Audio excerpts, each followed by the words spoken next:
welcome to our Milwaukie Poetry Series reading tonight here at the Leading Library on June 14th. Absolutely delighted to see you all here. We were talking earlier and the sun came out for us, so it's right here, and that is great. And we know that there are other things that you could be doing. I say this regularly, but it's really true. So thank you for being here and coming out and sharing poetry. I want to welcome all of those who are on the live stream and say the same thing to you. Thank you very much for taking your time and logging on. So we are going to have a great reading tonight. I've been looking forward to our poet. Let me say a few things about upcoming events and some thanks before I do that. Thanks to the City of Milwaukie. They have been supportive from the beginning. Thanks to the Leading Library. So we are here in the new Leading Library. It's several years old already, but still seems new. And something that is new, those of you that have not been here perhaps for a while, is we now have art. We now have rotating art shows that are up here in the community room. So it's really great to see that. Take a look at the art. We have a broadside of one of Rick's poems, and I think most people have them. So I see that. Thanks to Kristen for doing that. Thanks to the Milwaukie Poetry Series Committee. So we have a Milwaukie Poetry Series Committee, and people work on it. And Kristen, back here, Kristen is standing, and a couple more members, my lovely wife Jane, David Filer. So let's give the committee a hand, can we?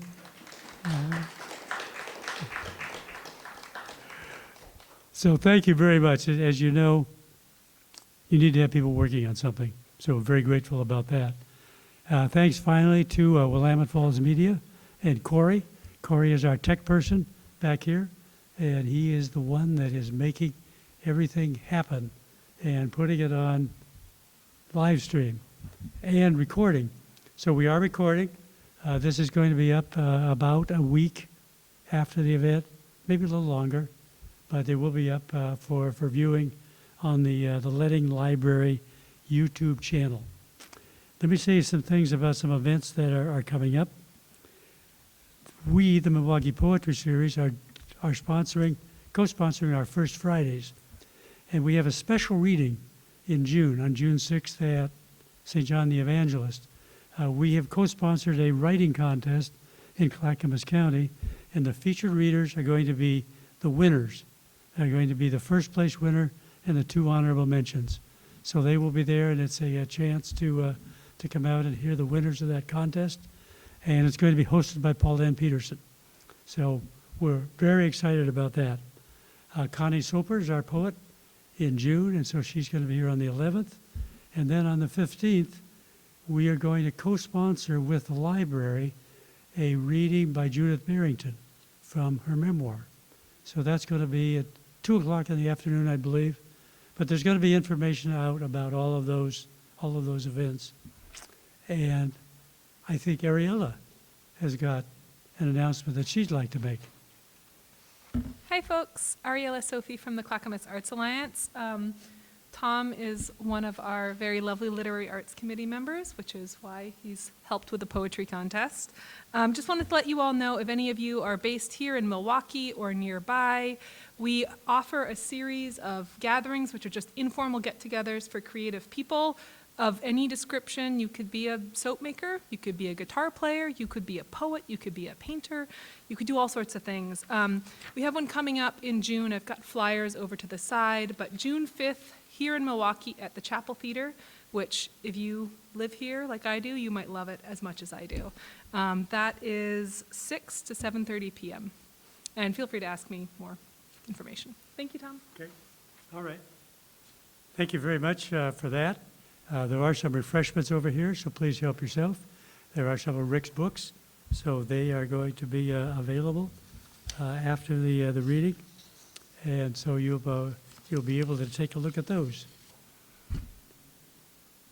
I've been looking forward to Rick's reading, so delighted to have him here. He was raised in California and Montana, taught in Minnesota for many years, and recently moved back to Oregon.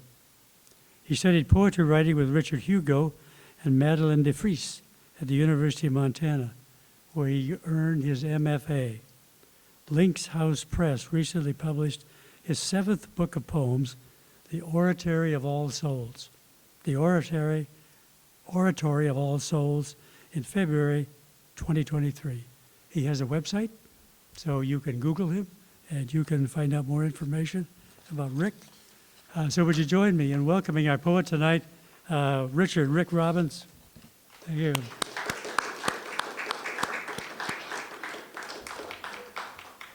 I was just about to say that.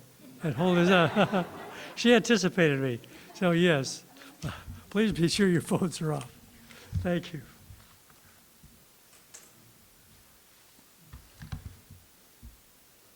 Thanks everyone for coming, and thanks Tom and the board for inviting me, and thanks for everybody who kind of on the day of event makes the details work out as well as they do. Tonight I'll read from 2 books.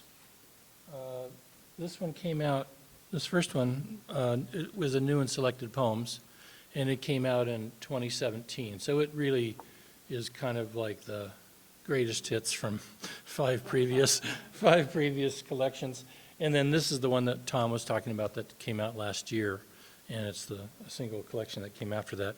And then I'll read some new ones too that I've never read in public.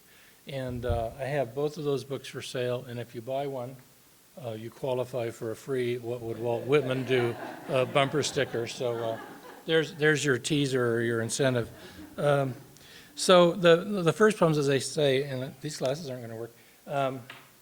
The first couple of poems are from Body Turned to Rain, and I'll just launch into them and say things as necessary. Kitchen. How is it, cutting pink grapefruit, the bloody halves rock a moment on the board, shining up all the way to the table, all the little rooms scooped out, moving your direction on the spoon, and you hardly notice what's going inside. Those hundreds of tears, hundreds of dams near breaking, newspaper glaring back in its dumb way, your mouth open, the city moving the dead river west. I like to read this one because it is kind of the way a lot of my poems work, where they just start with an observation and then something strange happens.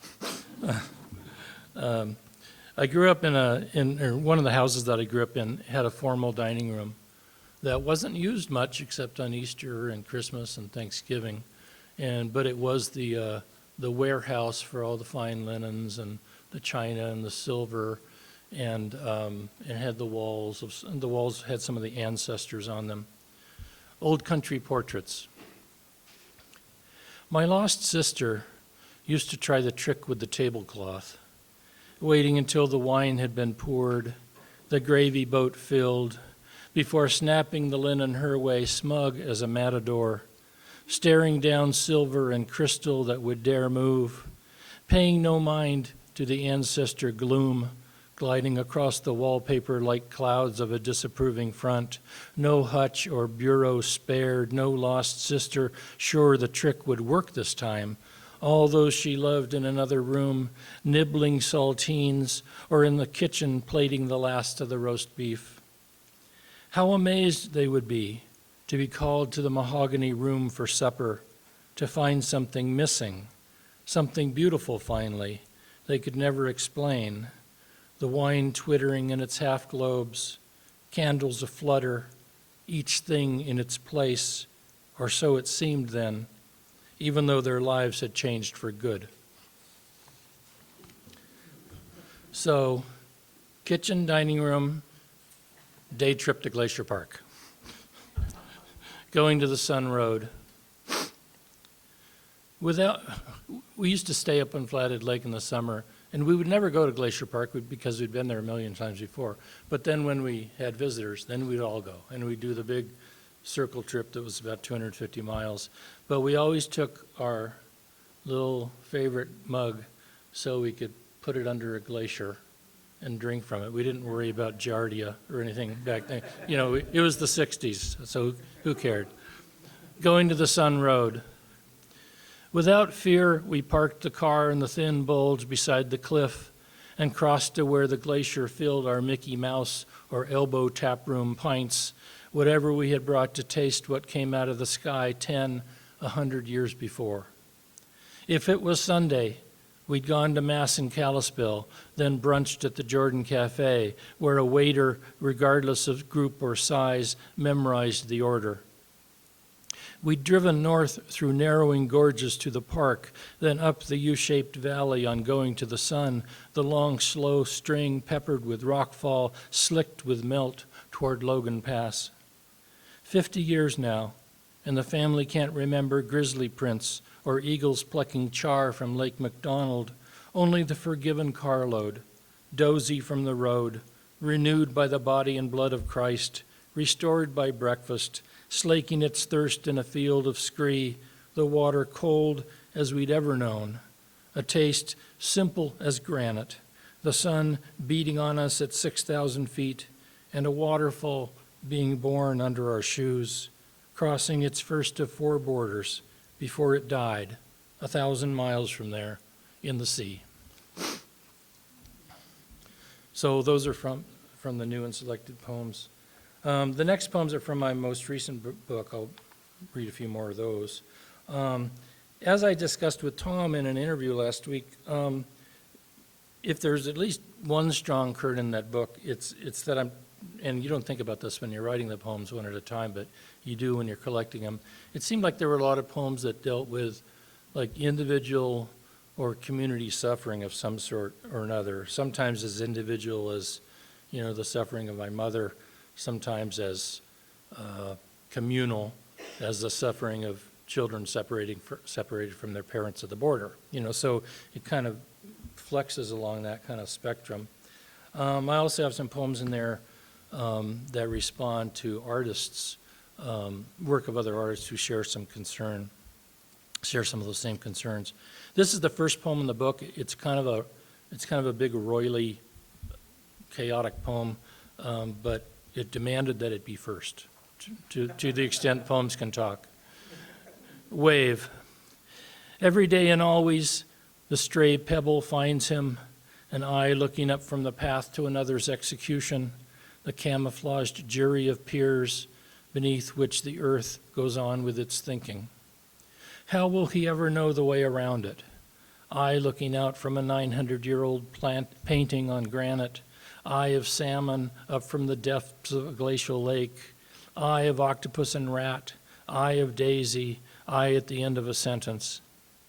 On long drives across the desert, the earth has its way with him, wind and grit in his face, his neck turned to leather.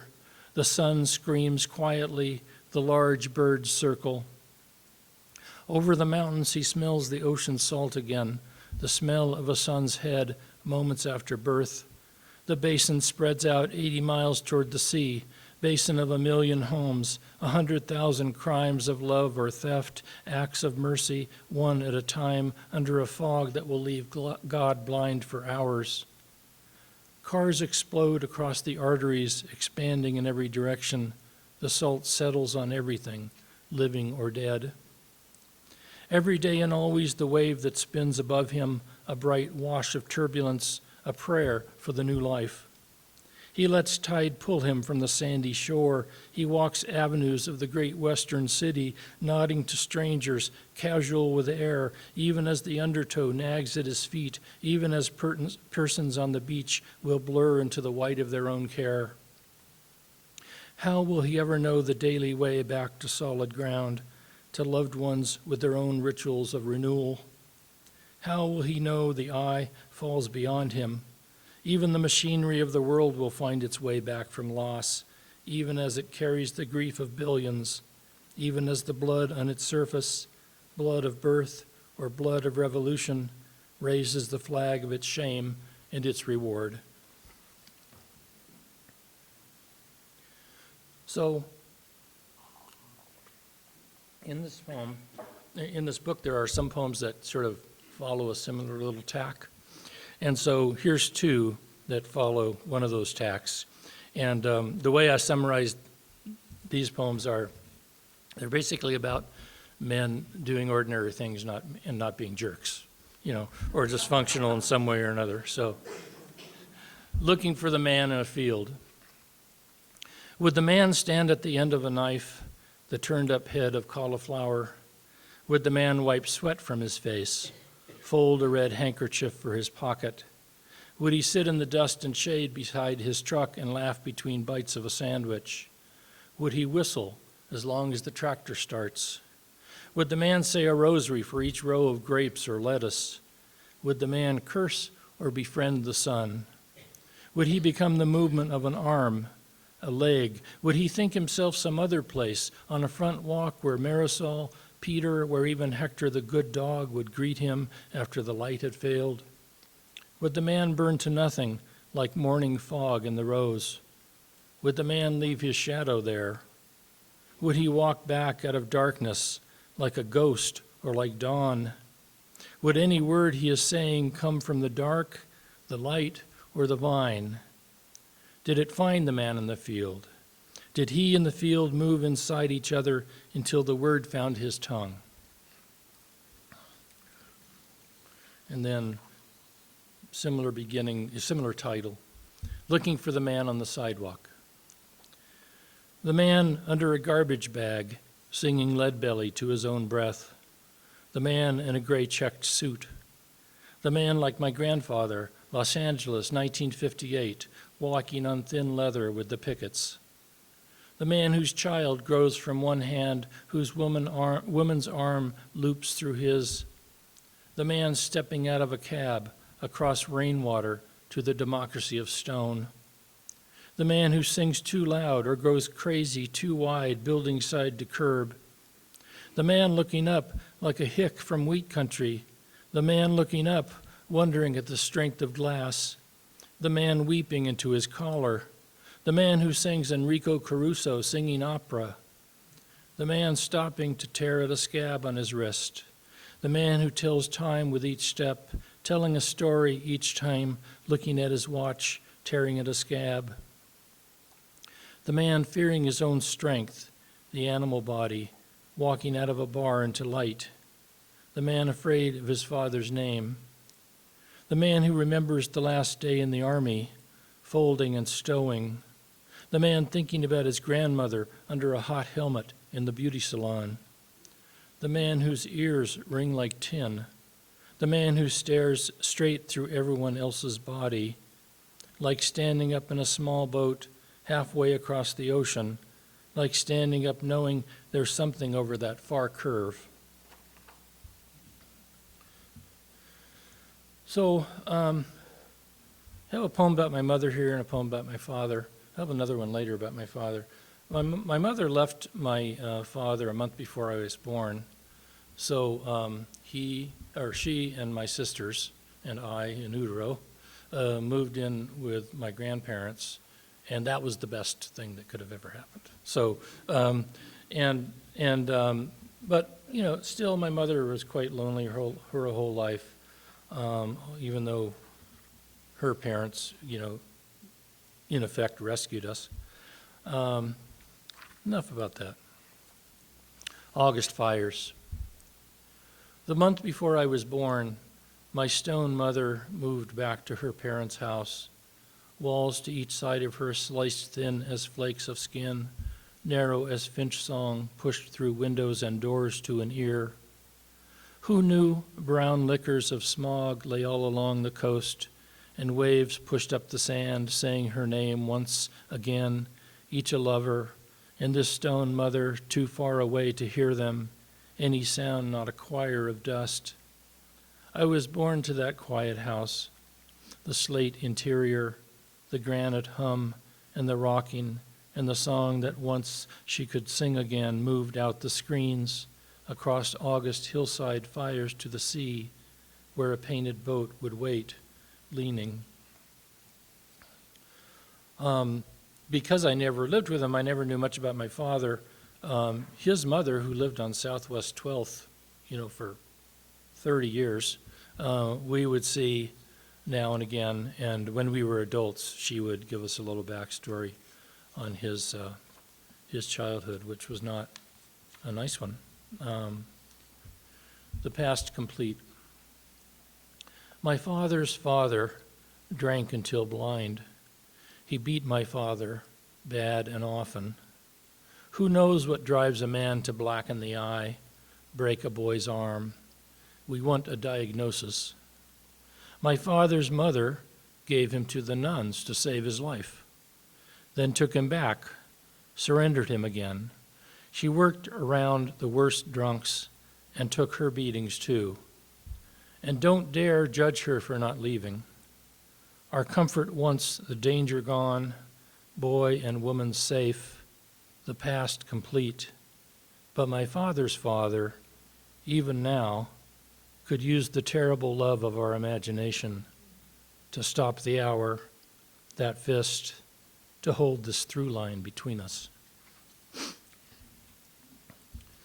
So, a little bit about where the title of this book came from and the poem that's based on. So, the book that I'm reading from is The Oratory of All Souls. An oratory is a piece of rhetoric, an oratory is a song, but an oratory is also a chapel. And the English painter Stanley Spencer was commissioned about 100 years ago to illustrate, via 19 paintings that he made, a small chapel on the land of some people who had lost a son in World War I. So the chapel is half the size of this room. But he created this huge painting behind the altar, and there were 9 paintings over here and 9 paintings over there. And he called the series of painting the Oratory of All Souls. So the chapel, which is technically the Sanda Memorial Chapel, you can look it up and you can actually see the paintings, is now called, informally the Oratory of All Souls.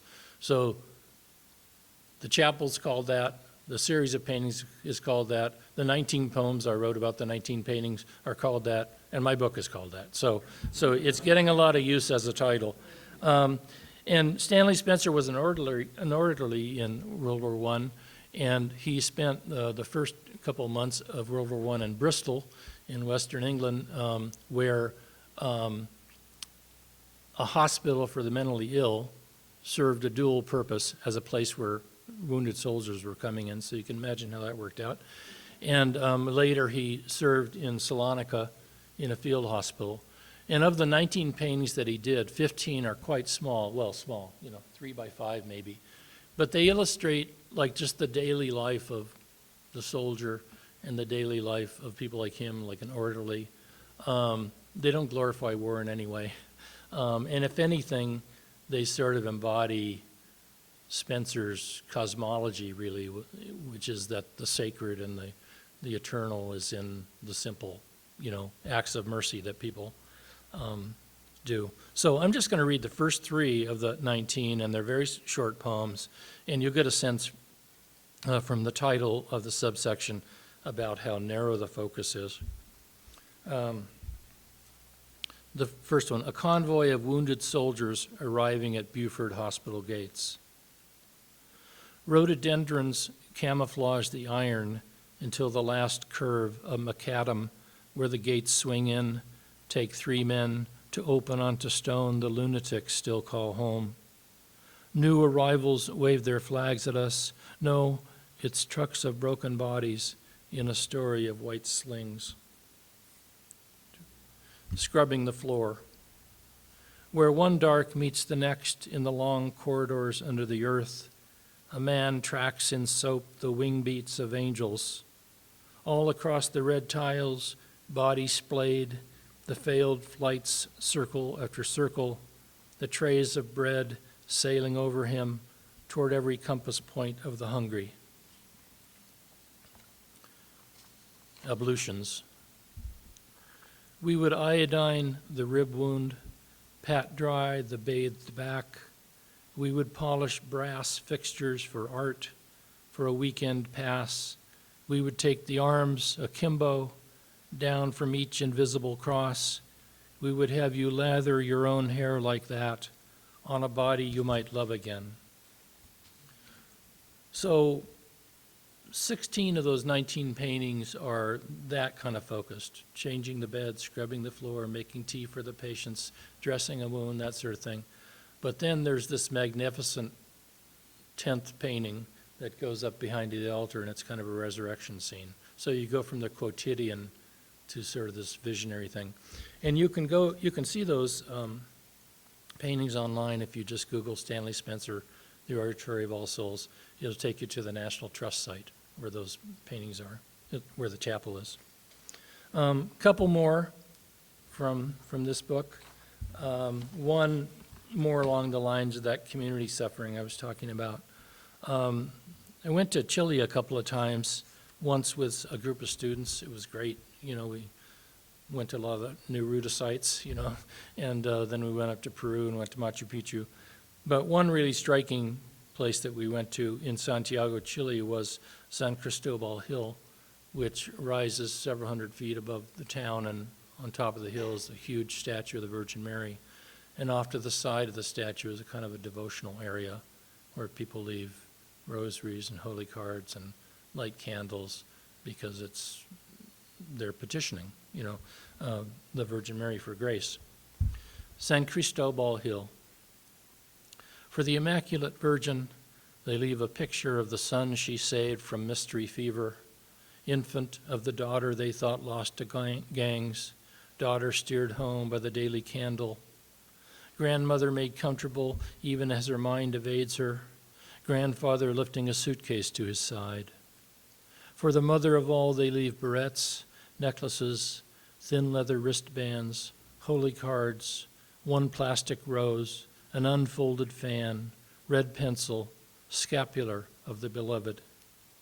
They leave a white ribbon, pink band that used to hold her hair in place, finger puppet, handkerchief tied in a bow, pacifier, shoelace, sun visor the baby wore that day in the stroller.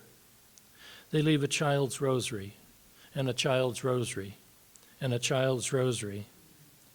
At the base of the statue of the Mother of All Mercies, no one knows which objects arrive here by grief and which by gratitude. A scapular needs to be worn to grant it promise. Where is the body it belongs to? The mother kissing her daughter. Is this before the surgery or the last photo before the surgery failed? No one is telling. Here below the left ankle of the Immaculate Virgin, in a hollow below her base, where any whisper will not escape, even to the rains now, dousing the candles, rains that move east to become infinite snow along the infinite granite rope of the Cordillera. So there's another artist that I pay attention to in this book, the Minnesota artist Brian Frink, who's a great friend of mine. He had a series called Memory of Water, and they were all abstract. So the nice thing about that is that it allowed me to do whatever I wanted to with them. This one is not so abstract. It's called Constellation, and all you have to do to imagine that is to imagine the ocean at night, the stars above, and Brian has conveniently, traced in some of the lines, to indicate the constellations. Constellation. The death of a star trails its light all these billions of years, only to find a human drawing lines pulse to build beast or archer. We would make a story to see through the night. Each stringed thing would wait for extinction to find it, to undress mythology and belief. In no time, not a thing would remain but Leviathan, commanding the great curved deep, and above it, the face of the waters, and across that, the first breath moving again. The last poem in the book is based on a poem of Brian's called Shoreline. It's probably the shortest poem in the book, 5 lines. Shoreline. Who knew memory is concave? Who knew its tide didn't need us or our tiny boat, just to wash through and under it toward that beach, So, so a lot of you know about the Stafford Challenge. On January 17th, 2024, about 1,000 people decided to write a poem a day in the manner of William Stafford. And not everyone made it to the end, but I did. I wrote 366 poems. It was a leap year. And I kept writing after this January, taking some days off to try to go through that pile, 95% of which is just trash, but that wasn't the point, just see if there's a book there. So these are some poems that kind of made some of the cut. A small offering then. The day we walked the rainforest garden in Vancouver, waiting for a friend, we were bits of color in our coats, weaving under mist through giant fern and hemlock. What could we ever come to know about this world? Fawn lily, hedge nettle, betrayal. We walked as if on a closed loop, as if our friend was never arriving. It was a strange country. Ravens spoke their own dialect beyond the gray. Later we came to call this joy, the salmonberry blur, trilliums at our feet, moving inside that easy quiet. Then, from some great distance, someone calling out our names.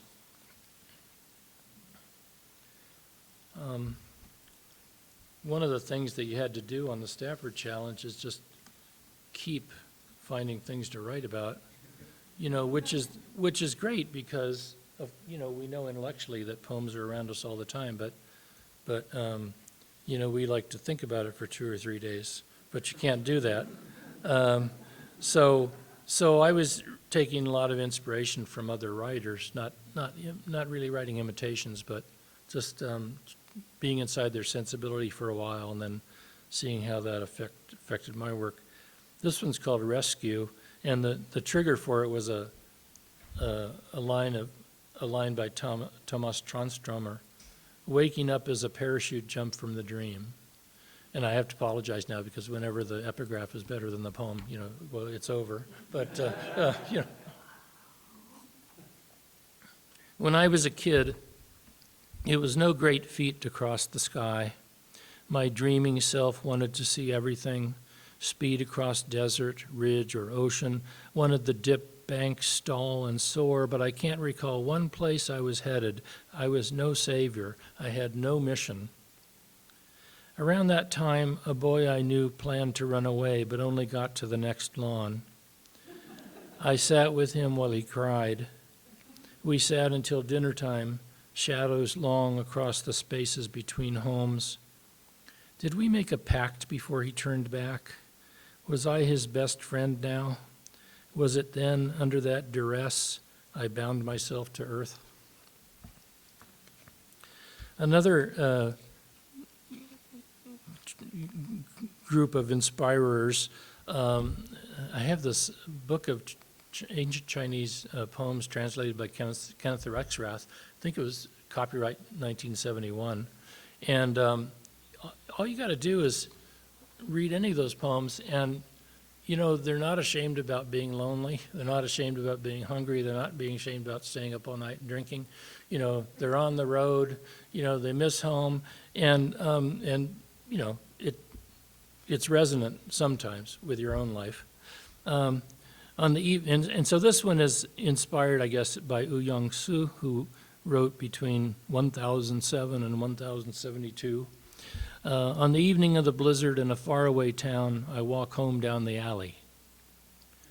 All the clerks left their desks before daylight failed. Whatever tracks they left behind their shops are hidden like the houses 2 blocks away, the oaks and elms, the moon, the hearts of men. Now that the wind is really blowing, I follow the braille of brick walls back to my tiny apartment, where I cook myself a small feast of noodles and greens. I crack a fresh egg, toss the contents in a bowl until everything is one texture, silky, rich, ready to confess all the crimes. And this one sort of takes off after Dufu. The house at the beach in a rainstorm. sitting on the broad bench beside the window, the rain coming sideways, playing the glass like a tin xylophone. Times like this you remember heartbreak you'd put away, no more pain, only its memory, pockmarks on the walls of the spirit where a small thing inside had stood for the execution. Now and then the rain stalls and the wave break reappears, only a brief walk down the sand. The salal that would be at your feet just outside quivers in the gale. If it was a glass of wine that led you to sit here, maybe 2 glasses. If the storm drew you here to sing, the fire gone out in the hearth, does it matter your voice cracked years ago? No one has ventured outside. The rain is falling sideways again, like dull castanets on the window. It is something to brood on when the power fails. The song of the storm joining the song of memory. All this in the growing darkness, even as the ghosts of the house discuss your case, how many surprises you can manage. We're doing okay on time, right? Yeah, okay. Yeah, okay. Okay. Another couple things I've been writing about. I've been writing about my shadow, and maybe it was all that time in Minnesota and, reading the poems of Robert Bly that made me think about my shadow all the time. And that's, that part of you that you press down and you don't want to hide yourself from yourself sort of thing. But I've been having some fun with it, taking it seriously sometimes, flippantly some others. So here's a couple of those. My shadow remembers the dormitory bomb. He feels the detonation the way one feels a wave slam, all in the chest, and then he's waking the body, pushing it past the blown-in door, down the hall through white smoke, blown-in door after blown-in door, bell and alarm pulsing toward where the mind imagines light. My shadow cradles the chest thump to this day. There was something one could say about mourning ghosts stumbling to the stairway and the glass at the end of the hall shattered, the sad blinds twisted, lodged in the pepper tree across the lawn. There was something one could say about us all barely dressed, shivering in morning fog, counting heads to see who hadn't made it down 3 flights. My shadow saves the detail, unaccounted for, a kind of shame in its safe deposit box, waiting for exact words to free it. My shadow throws me into the pit to teach me a lesson, to leave me to my wits, to know the wormy zone it thrives in. Robert Bly was there, Sylvia Plath, Dick Hugo. But I should tell you right away this is a lie I would expect the shadow to try to hide. The truth is, I was alone there. I saw the slightest gleam off tree roots. Though starlight did not reach me, I needed to supply my own music. Try humming, he said. That's my everyday. Try not to let yourself be erased. This is the shadow talking. Try humming, he said. That's my everyday. Try not to let yourself be erased, like what you let happen at high noon in the desert when you stood on tiptoes and joined your hands above you like someone prepared for a high dive or posing for a photo, like someone trying to erase his shadow. Back when you still thought yourself immortal, when all the waves at the ocean broke softly across you. Remember I saved you one day. Remember that undertow. Only I knew how to talk to it let you go.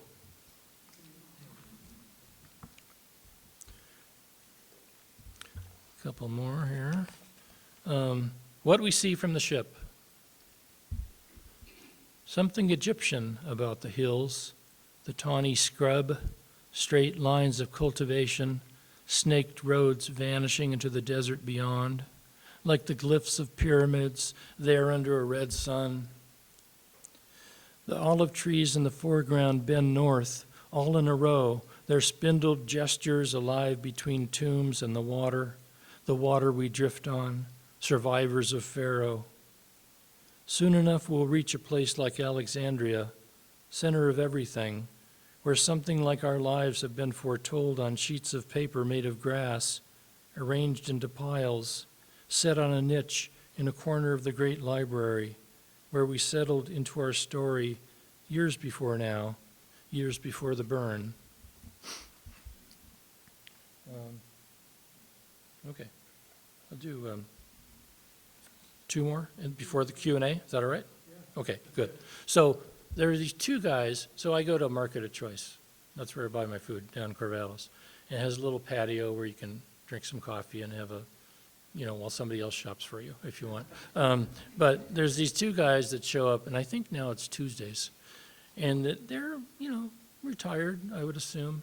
But they each have what I have imagined to be a retired greyhound.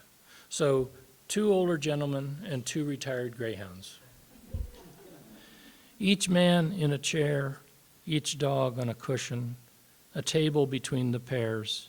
In the sun on the patio of the upscale grocery, 2 coffees, 2 cookies, chewy biscuit for each dog. Their great labors done. Occasionally, pain in the joints, addressed by a change of position in chair or on cushion. Sighs, no complaints, friends for life, each one. They ran for someone else's sport, all 4 of them. No complaints now in this wide, partly cloudy world of warm sun, October, north enough on anyone's map to promise rain someday, snow and wind. But not today. Their great labors done, they have human beings, other dogs passing in their separate hurries, those paying no mind to 4 inconspicuous spirits who hold the scene in place. So I'm going to read one, and then we're going to do a Q&A, and then I have a last one. Okay. Oh, man. Okay, I promised you this one. I wanted to read the funny one. No, maybe I'll do, okay. I'll read this one. How our mother spanked us. Never from a seated position, her left thigh like a sawhorse we bent over, jackknifed, her forearm pressing our lower backs, better to keep us down, her right leg looped over our 2 kicking legs, better to keep us down, while her hand descended hard and often from its angry height. Never like that. Instead, from a standing position, her left hand clenching our upper arm while she leaned down to land the flat of her right. By then we had begun a counterclockwise dance that included her immediately, no longer the lead, as she followed our butts around the circle, trying to hit her mark. Faster and faster, dizziness ensuing, sometimes tears, often enough laughter inside our dervish whirling, breathless.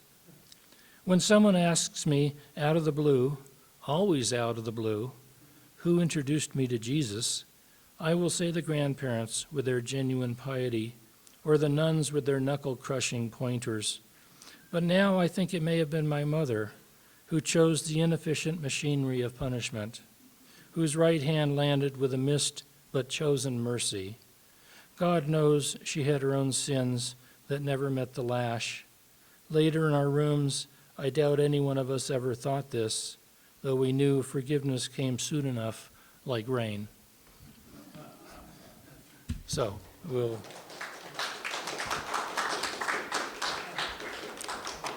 I've changed my last poem now. So yeah. Okay.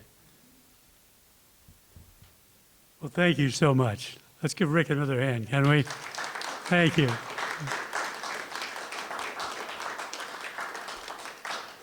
So Rick has told you how we're going to proceed, which is that we finished with the poems. We're going to have some Q&A now. And Kristen is going to bring the microphone around. And please wait for the microphone to get there, because we'd like to get the question on the recording. We've heard that a lot, that we hear the answer, but we didn't hear the question. So. It's not my fault. Okay. Yeah. Yeah. And then Rick is going to end with a poem. So give some thought to what questions you'd like to ask Rick. And I'll start and ask you to talk some more about writing Oratory of All Souls. So I've been fascinated by that. And did you have sections planned early on? And if so, Did you write poems for a particular section? Or just, how did that all transpire?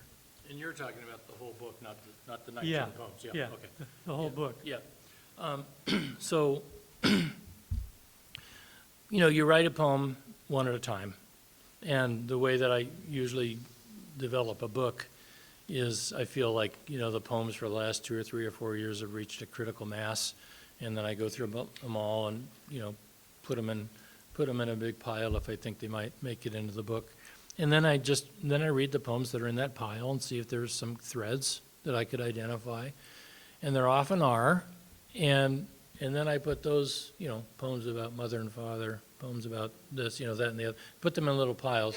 But what I do not do is decide, I'm going to have a whole section now about mother and father and a whole section now about that. What I do then is then I get a sense of, you've been obsessed enough about this issue that you wrote 10 poems about it, and you've been obsessed in a different way about this other one, and you wrote 5 poems about it. And then what I generally try to do is orchestrate those 5 poems or those 10 poems across the whole arc of the book. I knew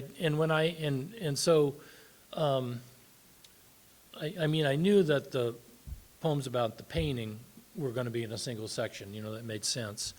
But the other ones were, a lot of it's intuitive, but you think, well, what would be a good first poem in a book? What would be a good last poem in a book? What would be a good first poem in a section? What would be a good last poem in a section? And if you have this first poem in a section, last poem in a section, what kind of arc does it suggest just reading the first poem and the last poem? And a lot of that's just intuitive, and it doesn't have anything to do with them all being about the same theme or not, or even the same location. So I had this idea, like I said, that some of these poems were about individual and community suffering. So one of the things I did want to do was to kind of toggle back and forth about, here's a poem about my mom, here's a poem about my dad, but here's a poem about those kids separated from their parents at the border. Here's a poem about, that place down in Santiago. So I wanted to kind of zig and zag a little bit, which doesn't answer the question about the sections, but except that I didn't want them to be homogeneous. Yeah. So I wanted them to have a kind of a heterogeneity about them. The best I can do with that question. Yeah, so thank you. Oh. No, you have. Okay, Can you tell me about how you approached it? yeah, Yeah. okay. But I've never been in a position where I have 40 poems and I think, I have to write 10 more, to make this book. It's always like, you've already written the book, now you need to find it, in those 366 poems, and once you find the parts, then you need to discover if there seems to be an organization that's announcing itself to you. I definitely wanted those poems about the chapel to be at the center of the book, for one thing, I wanted people to have to read a little bit till they figure out where the title came from, but it was kind of the heart of the book in a way,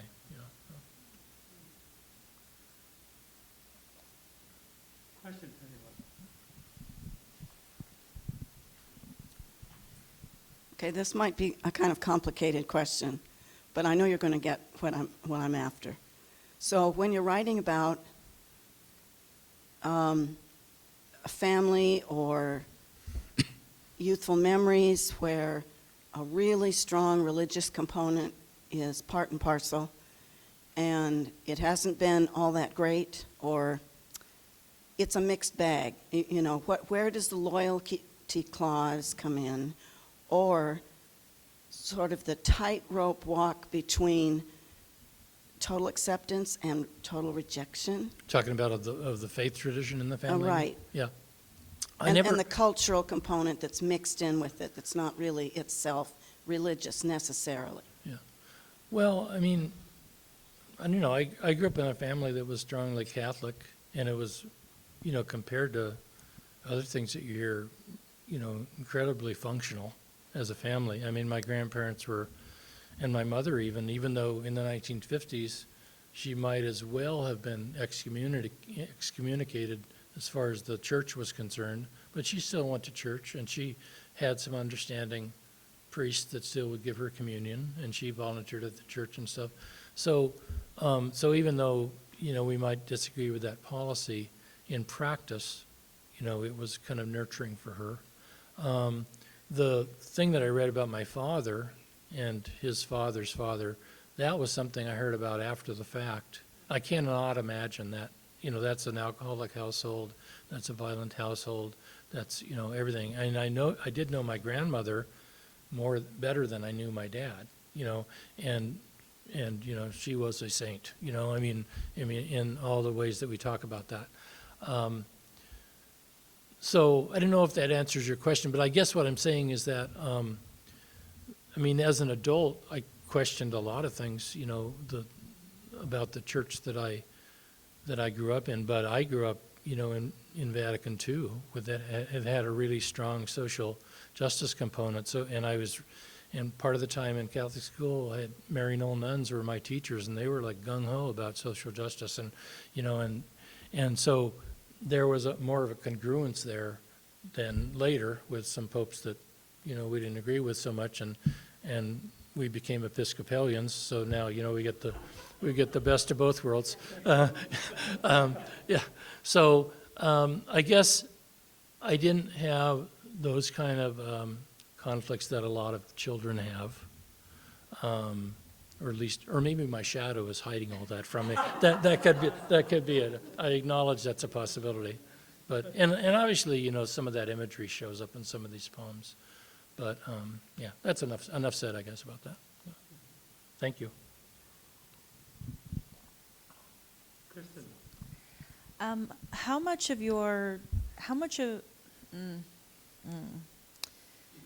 I'm curious to know how much your writing is influenced by what you read versus what you keep writing. Does that make sense? I'm very influenceable in a way. I don't think my style necessarily is, but I can pick up things from anybody that I'm reading, even a book that I don't like. But I love Transtromer because he has these great jumps, and then I love Stafford because he starts with the quotidian so often, and I love, Rutke and Hugo, and, for their music, and Plath for, her just incredible sense of metaphor. And, so it's more like what I take away with me from the reading is, can I write a poem not like that, but can I write a poem that is so as musical as that poem, or as free to jump as that other poem. So I'm kind of influenced that way, I think. Then can I follow up? Yeah. Can you give us an example of something you recently just challenged yourself to do that was either a success or? Well, I'm still writing some of those poems about ancient Chinese poets, So, one of the things that, if you're an American poet, if you're a certain kind of American poet,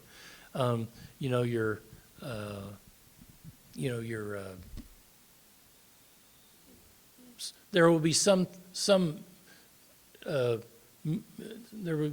tides in the culture encouraging you to be cool and ironic, which is basically a way of covering up your feelings. And what I like about the Chinese poets is, like, if they say I'm lonely, I'm lonely. I've been on the road for 10 days, and it still feels a little weird for me to write that. One thing I was kind of getting from them was, can you just name a simple emotion, that you're feeling, and kind of work with that, and not. I'm still pretty much an image-based writer, and a lot of, audiences think different things, but a lot of what I think is happening in my work is that a lot of the feeling and is embedded in the imagery, but James Wright at the end of his famous poem says, I have wasted my life. It's not hiding behind a metaphor or anything, Of course, the beginning of that poem is full of images. I don't know if that answers your question, but. It does, and it makes me think of a line in your poem that you used tonight, laughing in between bites. That was extremely effective, and I saw the truck, and I saw the sun setting, and this is happening, and all the things you're imagining. And I was like, that's so simple, but it was so effective and really moving, because there was a moment there, and I was able to put myself in it. Oh, good, thanks. So, thank you. Yeah.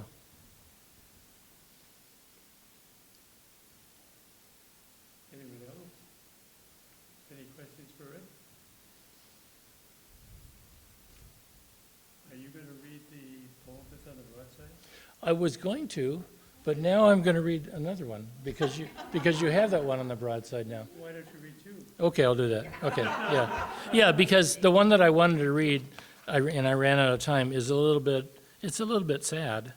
And so, and I do like City in the Desert. I'm glad, I'm really happy that you made the broadside. Okay, so I'll read two. So I didn't grow up with my dad, like I said. My sisters and I really became friendly with him as adults, and of course he got to know his grandchildren, and that's fine. But he was still quite an emotionally, stunted, person, and we love him for that, So, but when I look at pictures like of me sitting on his lap at my grandparents' house, I think, that's so weird because maybe I didn't see him for another 10 years after that or something like that. So this poem, I have the poem right here.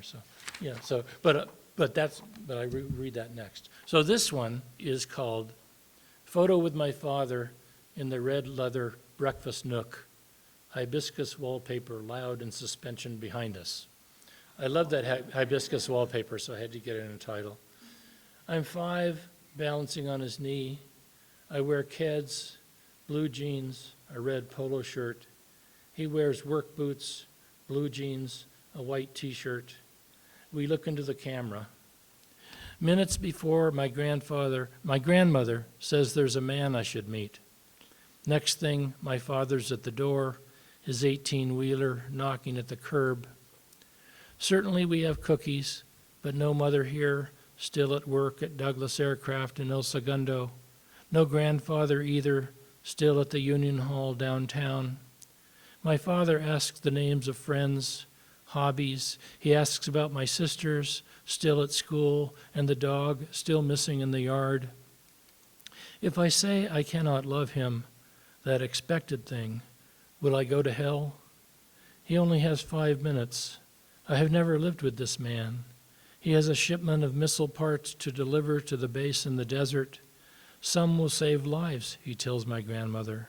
He needs to get beyond Tonopah, through the Air Force gate by dusk, or else become a target, a white spot on dark screens watched by dozens of others whose job it is to keep the desert free of danger through the night. He wants to feel safe, he tells my grandmother. He has a borrowed cot for sleeping at the edge of tarmac under frozen stars. He'll be the first to hear the jets scrambling. So, didn't want to end with that, and happily the broadside is, I did want to end with this one. City in the Desert. Before tall buildings sheathed in black glass, there was the dream of glass. Stucco homes suffered in the heat like always. Cars drove into town on wooden ties laid across sand between there and Los Angeles. In front of homes, a dwarf palm or barrel cactus.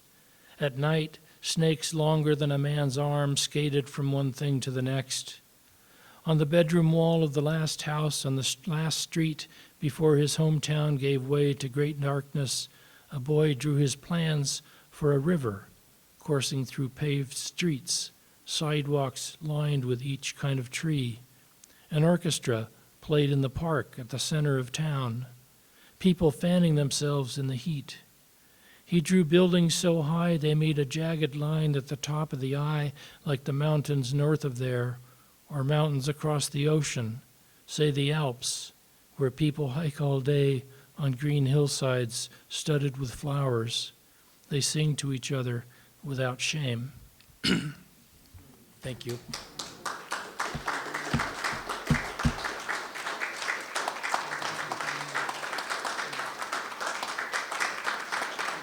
It's really great to read here. This is a great series you got going.